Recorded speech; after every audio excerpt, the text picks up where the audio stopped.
When do you need an oxygen concentrator at home? Are oxygen concentrators and oxygen cylinders the same? Can a person's oxygen saturation improve with an oxygen concentrator? Hello everyone, this is Dr. Srilekha and today I'm going to share with you all some important points related to using an oxygen concentrator at home for a COVID-19 patient. India is seeing the worst surge in COVID-19 cases, and while there is huge shortage for beds and oxygen cylinders, at the same time there's an increasing demand for oxygen concentrators. However, there's huge lack of awareness when it comes to oxygen concentrators. Before we begin, let me tell you it's very important to check with your doctor before buying and operating an oxygen concentrator at home. So, in any normal circumstance, the air we breathe in has 78% nitrogen and 21% oxygen.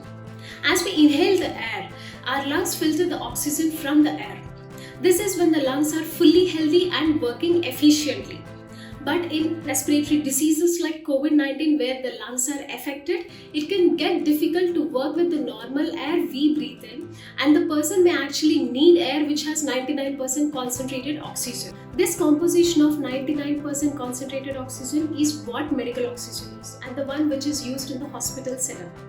But given how there's huge shortage for medical oxygen and oxygen cylinders, oxygen concentrators can come to the rescue and provide significant relief to the patient. How an oxygen concentrator works is that it sucks in air from the atmosphere, removes unwanted gases and impurities, and concentrates oxygen, blows it through a pipe so that the patient can get pure oxygen to their lungs. Please note, oxygen concentrators do not produce oxygen, they can only concentrate it. People often make a mistake of confusing oxygen concentrators with oxygen cylinders. What you need to know is both of them are very different, although they both are used in providing oxygen to the patients.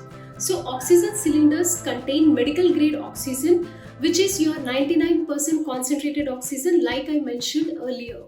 Another notable thing is that oxygen cylinders contain pressurized air, meaning they can provide extremely high rate of airflow to the patients, which is something like 15 liters per minute.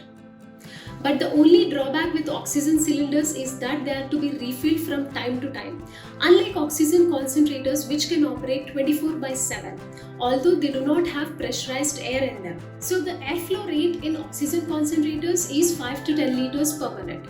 And this is the reason why they are not helpful in patients with severe COVID-19 symptoms.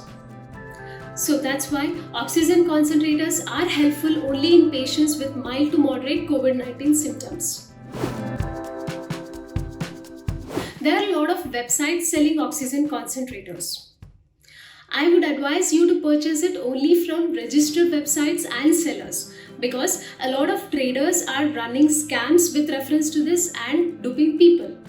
Also, please do not trust those WhatsApp forwards and Facebook or Instagram stories where a lot of traders are claiming that they have authentic oxygen concentrators for sale. Also, please make sure that you do not pay before receiving the oxygen concentrator and try to opt for pay on delivery. Like I mentioned, oxygen concentrators at home are valid for patients who have mild to moderate COVID-19 symptoms. They might not be useful for patients who have severe COVID-19 symptoms.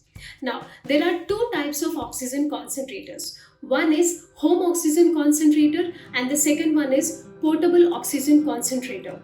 The first one, home oxygen concentrator, is to be connected to a wall socket and is capable of providing higher amounts of oxygen when compared to portable oxygen concentrator.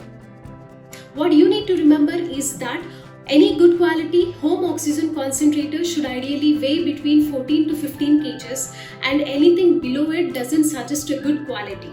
The portable oxygen concentrator, as the name suggests, can be carried around anywhere. They do not need any socket connection and can be charged just like our smartphones. However, the amount of oxygen they provide is fairly low compared to the home oxygen concentrator. Next is the capacity. The home oxygen concentrator is available in two variants. One that can provide 5 liters of oxygen per minute, and the second variant can provide 10 liters of oxygen per minute. Now, you need to check with a doctor to know which variant to go for. Another important feature is the oxygen concentration levels of the concentrator, because the levels would differ from one concentrator to another concentrator. Some can provide air with oxygen concentration of 87% in it, while others can provide with an oxygen concentration of 93% in it. Ideally, you should opt for the latter, because when a person is facing breathing difficulty, it's always better to provide air with higher oxygen concentration in it. That being said, you need to operate a home oxygen concentrator under medical supervision to determine the duration and flow of oxygen supply, because too much oxygen can also damage the lungs. Also, please note that these oxygen concentrators require time to time cleaning and also once in 6 months servicing for better functionality. Additionally, you need to keep monitoring the oxygen saturation of the patient while administering oxygen therapy. These oxygen concentrators can help only when the patient's SpO2 is between 85 to 88% and anything below it is severe and cannot be handled by oxygen concentrators at home. I hope these points are useful for you. Do not forget to share this video with your loved ones so that they can also understand all about oxygen concentrators in detail.